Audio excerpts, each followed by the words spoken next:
Hello friends, నేను శరణ్యాని. ఇవాళ ఏడడుగుల బంధం 128వ భాగం చదువుకుందాము. రాసిన వారు మీనా ముక్తేశ్వర్ గారు. పని వాళ్ళంతా అంగరంగ వైభవంగా ఏర్పాట్లు చేస్తూ ఉన్నారు. గుమ్మాలకు తలుపులకు ఎక్కడ చూసినా చామంతి పూల దండలు, బంతిపూల మాలలు, మల్లె పువ్వులు, సంపంగి, మరవపు దండలు వేలాడుతూ సువాసనలు వెదజల్లుతూ ఉన్నాయి. మామిడి తోరణాలతో కలకల్లాడుతూ ఉన్నాయి. సింహాసనం లాంటి కుర్చీ రెడీగా ఉన్నది ధరణి కూర్చోవడానికి. నిజంగా మనం ఈ భారతదేశంలో పుట్టడం ఎంతో అదృష్టం అనిపిస్తుందో ఒక్కొక్కసారి. పండుగ జరిగే వాతావరణాన్ని వర్ణించడానికి అలవి కాదు మన భారతదేశంలో. మామిడి తోరణాలు, బంతి, చామంతి పూలదండల అందాలు, ముంగిట ముగ్గులు, ఆడవాళ్ళ ముఖాలలో అందమైన సిగ్గులు, గాజులు గలగలలు, అందెల రవలలు, పెళ్లితో వచ్చే పసుపు కుంకాలు, తాంబూలాలు, తాలిబొట్టు తెచ్చే అందమైన సోయగాలు, పెళ్లిబొట్లు, బుగ్గచుక్కలు, పట్టుపంచలు, నుదుటికు కుంకుమ దిద్దుకున్న మహిళల అందాలు, కొరమీసాలతో దృఢమైన చూపులతో ఉండే అబ్బాయిలు కొంటెతనాలు, ఇంటి పెద్దల దర్బాలు, పసిపిల్లల కేరింతలు, పసిపిల్లల బోసి నవ్వులు, పండు వయసుకు వచ్చిన వారి వెటకారపు మాటలతో కూడిన బోసి నవ్వులు ఎన్నో మరెన్నో వర్ణించవలవి. కానీ అందాలు ఎన్నో. ప్రకృతి మొత్తం మన భారతదేశంలో తిష్ట వేసుకుని, పచ్చని పట్టుచీర కట్టుకుని, ధ్యానపు రాసులు నగలను సోయగంగా అద్దుకుని, సూర్యుడిని కుంకుమగా దిద్దుకుని అంత అందంగా కనిపిస్తుంది మన ప్రకృతి మాత. పచ్చని చేలు, జలపాతాలు, సోయగాలు ఎన్నెన్నో తలుచుకుంటేనే ఆనందాలు. హృదయం పొంగిపోతుంది. మనిషిని సత్ప్రవర్తన వైపు నడిపించే గొప్ప గొప్ప దేవాలయాలు, మసీదులు, చర్చిలు, పెద్దలను గౌరవించి నమస్కరించే ఒక గొప్ప సాంప్రదాయాలు, భాషలు, కులాలు, మతాలు వేరైనా కూడా సాంప్రదాయానికి చిహ్నంగా అందరూ కలిసి నిలిచిన భారతదేశం ఉన్న ఊరు. కన్నతల్లిని మర్చిపోలేని సంప్రదాయాలు కలిగిన మహానుభావులు పుట్టిన మన మహాభారత భూమి 10,000 కాలాల పాటు పవిత్రంగా విరజిల్లుతూ ఉండాలనిపిస్తుంది. కృష్ణమ్మ తల్లి ఆనంద పరవశయంలో, దుర్గమ్మ సన్నిధానంలో విజయవాడ నగర కళలు శోభాయమానంగా విరజిల్లుతూ ఉంటాయి. ఎప్పటికప్పుడు మనసులో మెదిలితే ఆనందం చిందులు వేస్తుంది. కృష్ణవర్మ, శ్రావణి వసుంధర నిలయానికి రావడమే చాలా హుషారుగా అయిపోయింది ఆ ఇల్లు. రాజశేఖర్ నిలయం హడావుడిగా ఉంది.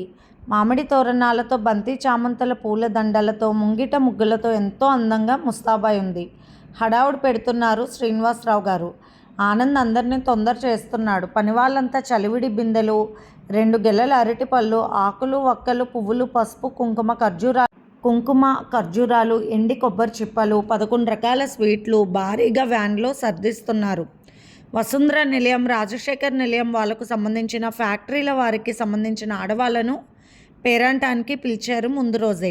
అందరికీ ఇత్తడి పూల సజ్జలను గిఫ్ట్గా ఇవ్వడానికి మూటలు కట్టిన వస్తువులను వ్యాన్లోకి ఎక్కించారు. అలాగే ఇంటి పేరెంటాలందరికీ కూడా వెండి కుంకుమ భరణలు కొన్నారు. ఖరీదైన ఉప్పాడ పొట్టు చీరలు, అలా శుభకరమైన వస్తువులన్నీ కూడా సర్దించేశారు. ఇక రండి అంటూ పిలుస్తున్నారు హడావుడిగా శ్రీనివాసరావు గారు, ఆనంద్. పట్టు చీరలు కట్టుకుని ముస్తాబాయి వచ్చారు. దేవిక, సుప్రజ, ధనుంజయ్ గారు, దుర్గమ్మ దంపతులు ముందుగా ఉన్న కారులో ఎక్కారు. ఈ పేరంటం కోసం వచ్చిన యశోద దంపతులు కూడా సిద్ధమయ్యారు. విశ్వనాథ్ గారి దంపతులు అందరూ బయలుదేరారు. బెంగళూరు నుండి విమానంలో వచ్చిన మోహన్ వర్మ, సాధన దంపతులు సమయానికి హాజరయ్యారు. ధరణి ఫ్రెండ్స్, శ్రావణి ఫ్రెండ్స్, గీతిక ఫ్రెండ్స్, విజయవాడలో ఉన్న వాళ్ళందరూ కూడా వచ్చారు. ప్రస్తుతానికి వసుంధర నిలయం కలకల్లాడిపోతుంది. ధనుంజయ్ గారిని, దుర్గమ్మ గారిని నమస్కరించుకొని మరీ లోపలికి తీసుకువెళ్లారు రవివర్మ, కృష్ణవర్మ దంపతులు ఇక్కడికే చేరిపోయారు. అబ్బో, అన్నగారికి సపోర్ట్ తమ్ముడు అన్నారు దుర్గమ్మ గారు కృష్ణవర్మ వైపు చూసి నవ్వుతూ. కృష్ణవర్మ, రవివర్మ నవ్వేశారు. ధరణి వైపు చూస్తున్న దుర్గమ్మ గారు నిండుగా ఉన్నది నా తల్లి అంటూ దగ్గరకు తీసుకున్నారు. అమ్మమ్మ గారు ఎక్కువసేపు కుర్చీలో కూర్చోలేదు ధరణి. వెంటనే కార్యక్రమం ముగించండి అని చెప్తున్న రవివర్మ వైపు చూసి అందరూ నవ్వేశారు. శ్రావణి స్నేహితులు నవ్వుతూ మీ బావగారు భలే ఉన్నారే అంటున్నారు. ఆ మాటలు విన్న రవివర్మ ఏమిటి అంటున్నారు అంటూ నవ్వుతుంటే, కృష్ణవర్మ, అన్నయ్య మీ బాధలు ఒక 2 నెలలు మాత్రమే, జాగ్రత్తగా ఉండండి, మనకే మంచిది అంటూ నవ్వేశాడు. అందరూ నవ్వుకున్నారు. గీతిక దంపతులు వీడియో కాల్లో చూస్తున్నారు వసుంధర నిలయంలోని వేడుకలను. గీతికకు 4వ నెల వచ్చింది. దేవ సుప్రజ వైపు చూసి మాట్లాడుతూ, అత్త నువ్వు చాలా బెటర్, నీ కూతురితో నేను వేగలేక చచ్చిపోతున్నానని అన్నీ కావాలి అంటుంది, వండితే కుదరలేదు అంటుంది, తింటూ వంకలు పెడుతుంది. అమ్మ బాబో, ఇండియాలో వదిలి రావాల్సిందే కానీ నా వల్ల కావడం లేదు, ఉండే కొద్దీ గారాబం ఎక్కువైపోతుందని చెబుతున్న దేవా మాటలు వింటున్న అందరూ నవ్వుకున్నారు.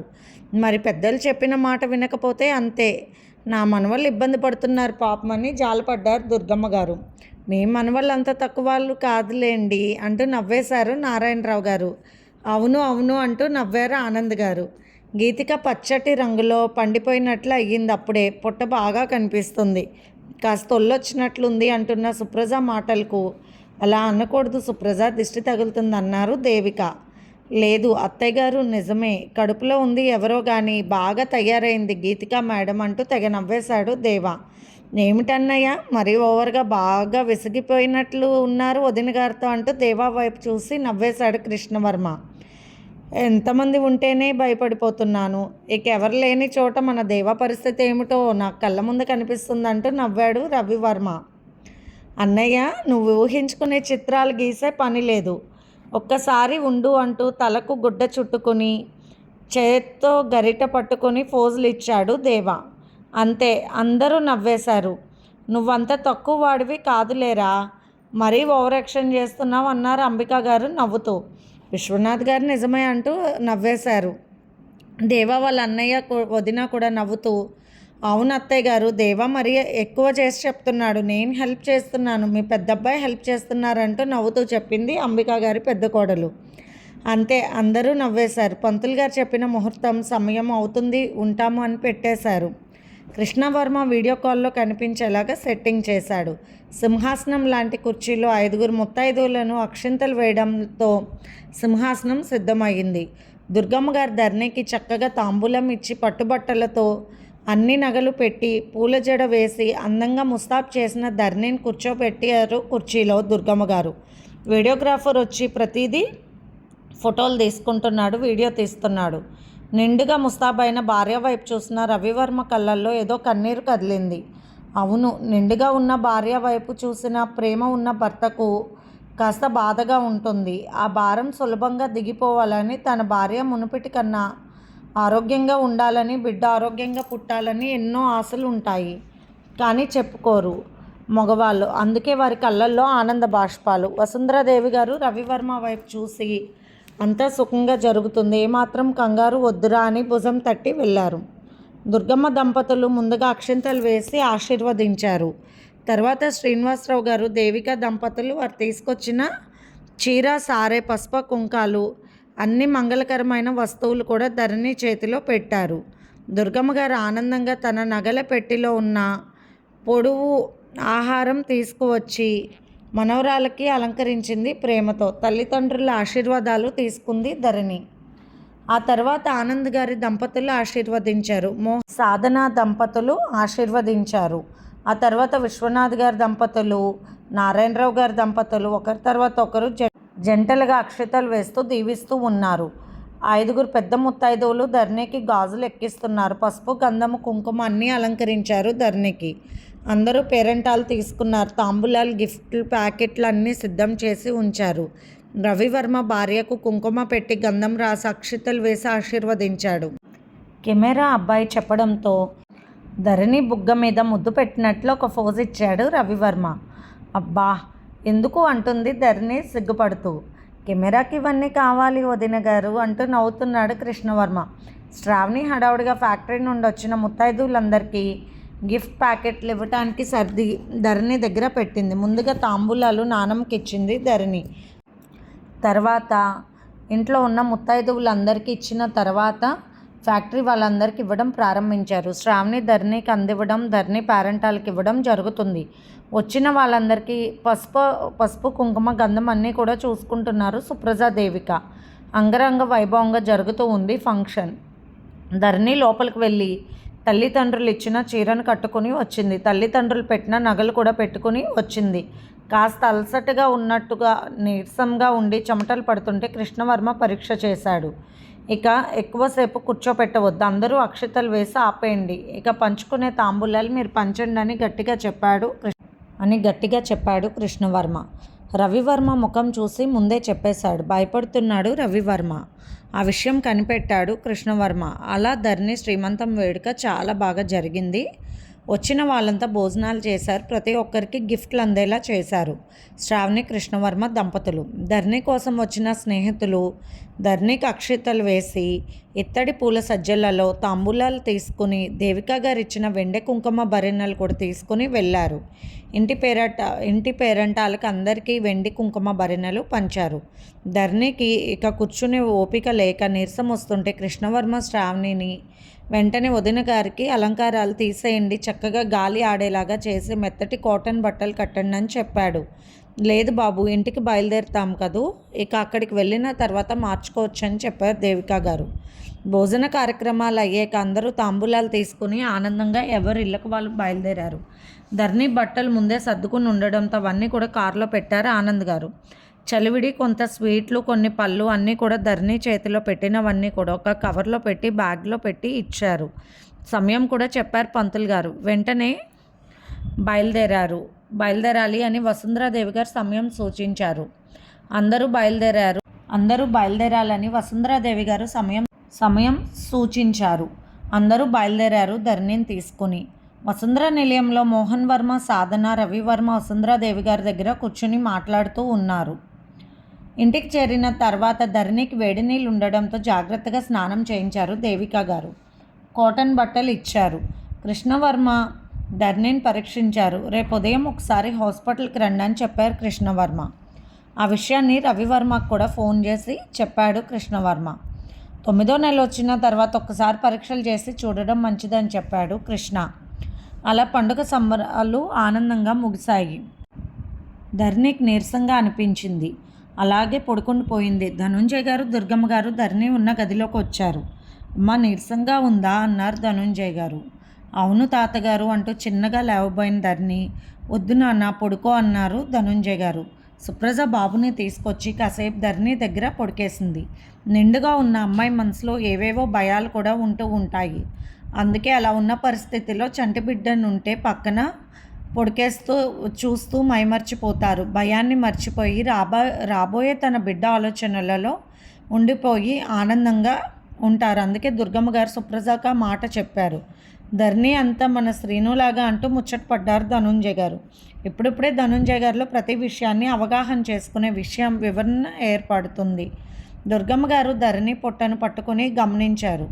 ఇబ్బంది లేదు, సులభంగా అయిపోతుంది, కాన్పు ఉంది, ఒక వారం రోజుల సమయం ఉంటుంది లేరా అని చెప్పింది. చిన్నరాజా నవ్వుతూ ధరణి వైపు చూస్తూ అల్లరి చేస్తున్నాడు. ఇంత బుజ్జి తమ్ముడు ఉన్నాడు అని ముచ్చటపడింది ధరణి. అవును, రేపు వాడు కూడా అన్ని బాధ్యతలు తీసుకుంటాడు అక్క వాళ్ళ గురించి అని నవ్వేశారు దుర్గమ్మ గారు. దేవికా గారు పళ్ళెంలో వేడివేడి అన్నం పెట్టుకుని తీసుకొచ్చారు. వద్దమ్మా అన్నది ధరణి. ఇంతలో రవివర్మ ఫోన్ చేశాడు. భోజనం చేసావా ధరణి? ఎలా ఉంది? వెళ్ళేటప్పుడు నీరసంగా ఉంది, రేపు హాస్పిటల్లో చూపించాలి అన్నాడు కృష్ణవర్మ అని చెబుతున్నారు. కాసేపు అయిన తర్వాత మాట్లాడతానండి అని నవ్వుతూ ఫోన్ పెట్టేసింది ధరణి. మా మనవడు అల్లాడిపోతున్నాడని ముసిముసిగా నవ్వుకున్నారు దుర్గమ్మ గారు. ధరణి పైకి లే అంటూ చెప్పారు దుర్గమ్మ గారు. అలా ఖాళీ పొట్టతో పడుకోకూడదు, బిడ్డకి ఇదిగా ఉంటుందని వేడివేడి అన్నంలో కొంచెం నెయ్యి వేసి గోంగూర పచ్చడి కలిపి ముద్దలు పెడుతున్నారు దేవిక ధరణికి. పచ్చడి కాస్త పలచగా కలిపారు దేవిక గారు. నెలలు నిండుతున్న పిల్లకి జాగ్రత్తగా పెట్టాలి మరి ఆహారం. అమ్మ చేతి ముద్ద ఎంతో కమ్మగా అనిపించింది ధరణికి. ఎక్కడి వంటలు అక్కడివే, కానీ అమ్మ చేతి పచ్చడి రుచిగా ఉంటుంది. మెంతులు కూడా వేసి గోంగూర పచ్చడి బాగా చేస్తుంది అమ్మ అని మనసులో అనుకుంటూ తింటూ ఉన్నది ధరణి. శ్రావణి వచ్చి నాకు పెట్టవా ఏమిటి అంటూ తల్లి వైపు చూస్తూ గొడవ చేసింది. కృష్ణవర్మ నవ్వుతూ ఉన్నాడు. బయట శ్రావణి దంపతులను అక్కడే ఉండమని చెప్పారు పెద్దవాళ్ళు. మరుసటి రోజు ఉదయాన్నే వసుంధర నిలయం వారు శ్రీమంతం వేడుక చేస్తారు. అందుకని రవివర్మ కృష్ణవర్మకు ఫోన్ చేశాడు. ఏం చేస్తున్నారు అందరూ అంటూ కృష్ణవర్మ నవ్వేశాడు. అన్నయ్య, వదిన గారు ఏం చేస్తున్నారని డైరెక్ట్గా అడగండి, పర్వాలేదు. అందరూ లోపల కూర్చున్నారు. వదిన గారికి అత్తయ్య గారు అన్నం తినిపిస్తున్నారు, వేడివేడి అన్నంలో గోంగూర పచ్చడి నెయ్యితో. మీ మరదలు కూడా వెళ్ళింది తినడానికంటూ నవ్వేశాడు కృష్ణవర్మ. అమ్మ చేతి ముద్దలు ఎంత కమ్మగా ఉంటాయో అని లోపల నుంచి అక్క చెల్లెలు మాట్లాడుకుంటుంటే కృష్ణవర్మకు ఒకలాగా అనిపించింది.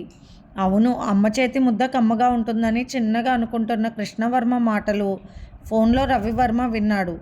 ధరణికి ఫోన్ చేశాడు. అందరూ ఉన్నారండి అని చిన్నగా చెప్పింది ధరణి.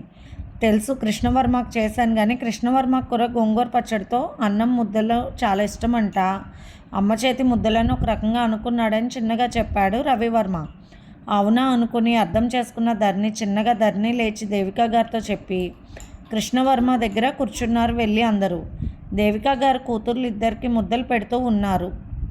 దుర్గమ్మ గారు అన్నీ గమనిస్తూ ఉంటారుగా. ఏమ్మా దేవిక, నాకు ముద్ద పెట్టు అన్నారు నవ్వుతూ. నా మనవడికి పెట్టండి అంటూ నవ్వింది. కృష్ణవర్మ మొహమాటంగా ఉన్నప్పటికీ ఆ చేతి ముద్ద తినాలని ఆసక్తిగా ఉన్నది. ఎందుకంటే దేవికా గారిని తల్లిలా భావిస్తాడు కృష్ణవర్మ. రుచి చూడండి అల్లుడు గారు అంటూ కృష్ణవర్మ చేతిలో పెట్టింది దేవిక అన్నం కలిపిన ముద్ద. సుప్రజ ఇంకా అన్నము పచ్చడి నెయ్యి కలుపుకొని తీసుకొచ్చింది. అందరూ ముద్దలు పెట్టుకున్నారు. ఈలోపు శ్రీనివాసరావు గారు ఆనంద్ అందరూ వచ్చేసరికి ప్రతి ఒక్కరూ తింటున్నారు. నాకు కూడా పెట్టు మా బంగారు తల్లి అన్నారు ధనుంజయ్ గారు. అయ్యో, తాతగారికి పెట్టలేదంటూ నవ్వింది ధరణి. అందరూ నవ్వుతూ చక్కటి ప్రేమతో పెట్టిన అమ్మ చేతి ముద్దలను సంతోషంగా తింటున్నారు. అమ్మ చాలా బాగుంది గోంగూర పచ్చడి ముద్ద అన్నాడు కృష్ణవర్మ. అన్నం ముద్ద పెట్టినప్పుడు అమ్మ అని పిలవాలనిపించింది అని అన్నాడు కృష్ణవర్మ. మంచిదే బాబు, అమ్మ అనే పిలువు. అమ్మ అనే పిలుపు కన్నా కమ్మనైన పిలుపు ఎక్కడుంది అన్నారు దేవికా గారు నవ్వుతూ.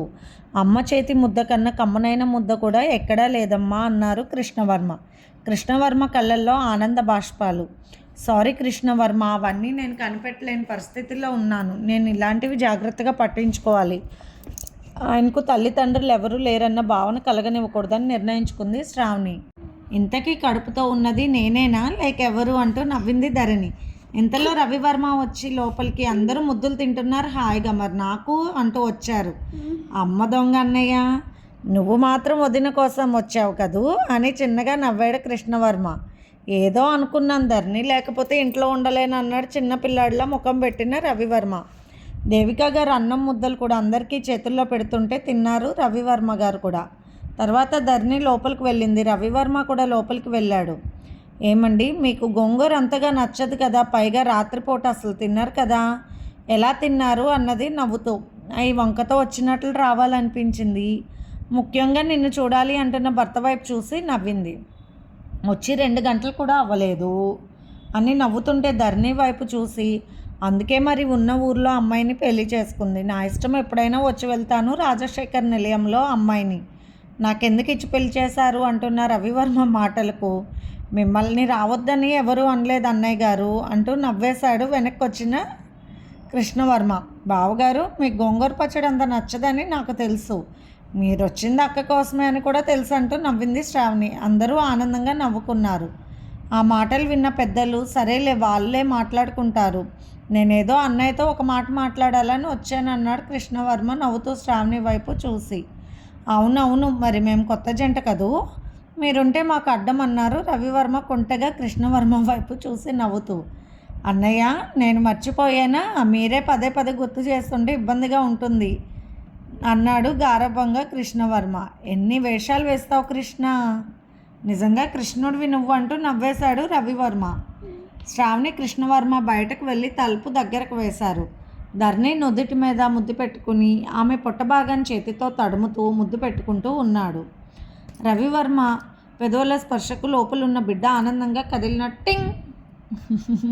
కదిలినట్టు ఒక్కసారిగా నవ్వింది ధరణి. హడావుడు చేస్తూ ఉన్నారు మీ జూనియర్ ఉదయం నుండి, ఇప్పుడే సైలెంట్గా ఉన్నారనుకుంటే మీరు మళ్ళీ వచ్చి మొదలుపెట్టి హుషారు తెప్పించారు. అమ్మాయో అబ్బాయో తెలియదు, కానీ మీకన్నా అల్లరి వాళ్ళ అని నవ్వింది ధరణి. అక్కడే ఉన్న కొబ్బరి నూనె తీసుకుని ధరణి పొట్టకు రాస్తూ ఉన్నాడు రవివర్మ. 7వ నెల వచ్చిన దగ్గర నుండి రవివర్మ శ్రద్ధగా అలా నూనె రాస్తూ ఉన్నాడు. నిండుగా అవుతున్న కొద్దీ పొట్టంతో ఒక రకమైన ఇరిటేషన్గా ఉంటుంది. అలా కొబ్బరి నూనె రాసుకుంటే హాయిగా ఉంటుంది ధరణికి. నూనె రాస్తున్నప్పుడు రవివర్మ చేతుల్లో ప్రియమైన స్పర్శలకు ధరణి పొట్టలోని అపరూపమైన తన బిడ్డ కదలికలు బాగా తెలుస్తూ మరింత సంతోషంగా రాస్తూ ఉన్నాడు రవివర్మ. సృష్టిని సృష్టించిన వాడెంత గొప్పవాడు, తల్లిని అందుకే ప్రతి బిడ్డ గౌరవించి తీరాలి. తన ఊపిరితో ఊపిరి పోసి ప్రాణంతో ప్రాణాన్ని నిలిపే తల్లి విలువ మర్చిపోలేనిది, మరుపరానిది. మళ్ళీ పుట్టిన బిడ్డకు ఎక్కడో వెతుక్కోకుండా తల్లి గుండెలోని అమృతాన్ని నింపాడా భగవంతుడు అంటూ రవివర్మ తీసుకొచ్చిన కవర్ ఓపెన్ చేసి చూపించాడు రవివర్మ. ధరణి ఒక అందమైన పాపాయిని ఎత్తుకొని పాలిస్తూ ఉన్నది. అసలు ధరణి ముఖం కొట్టొచ్చినట్లు చాలా అందంగా బాగా వేశాడు రవివర్మ. చంటి పాప చాలా ముద్దుగా ఉంది. ఎలా వేశారండి, అచ్చుగుద్దినట్టు నా ముఖంలాగానే కనిపిస్తుందని సంతోషంగా నవ్వింది. పాపాయి చాలా ముద్దుగా ఉందని సంబరపడింది ధరణి. బయట కూర్చున్న దుర్గమ్మ గారు, ధనుంజయ్ గారు కొడుకులు కోడలతో చెబుతున్నారు నవ్వుతూ. ధరణికి బిడ్డ పుట్ట తర్వాత మా అత్తగారింటికి చేరే వరకు మన రవివర్మ ధరణిని వదిలిపెట్టే సమస్య లేదు అంటూ నవ్వుతూ ఉన్నారు అల్లరిగా. ఊరుకోండి అత్తయ్య గారు అంటూ నవ్వుకుంటూ వెళ్ళిపోయారు దేవిక, సుప్రజ. చిన్నరాజా ముచ్చటైన నవ్వులు నవ్వుతుంటే ఆనంద్ ముచ్చటగా ఎత్తుకున్నాడు. శ్రీనివాసరావు గారి దగ్గరికి దూకాడు బాబు. ఈ మధ్య పెద్దనాన్నగారిని బాగా మరిగాడంటూ నవ్వారు దుర్గమ్మ గారు. అవును, అన్నయ్య చాలా జాగ్రత్తగా ఎత్తుకుంటారు కదూ, అందుకే వాడికి అన్నీ తెలుసు అంటూ మురిసిపోయాడు ఆనంద్. రాజశేఖర్ నిలయం నిండుగా అందంగా ఎంతో సంబరాలు జరుపుకుంటున్న ఇల్లులా ముచ్చటగా అనిపించింది. ఎటువైపు చూసినా ధనుంజయ్ గారికి అన్ని పండుగలు కలిసి వచ్చినంత ఆనందంగా ఉంది. కృష్ణవర్మ వాళ్ళు పైకి వెళ్ళారన్నారు. తిన్నారా అన్నారు ధనుంజయ్ గారు. కొత్త జంట కాదు, ఊరుకోండి వాళ్ళే తింటారు అంటూ ముసుముసుగా నవ్వేశారు దుర్గమ్మ గారు. అవును, భర్తకు ఆకలేసినప్పుడు సైలెంట్గా తీసుకువెళ్తుంది శ్రావణి. కొత్తగా పెళ్ళైన దంపతులకు ఆకలి కూడా ఎక్కువేగా. గంట గడిస్తే వాళ్ళే భోజనాలు లోపలికి తీసుకువెళ్తారు.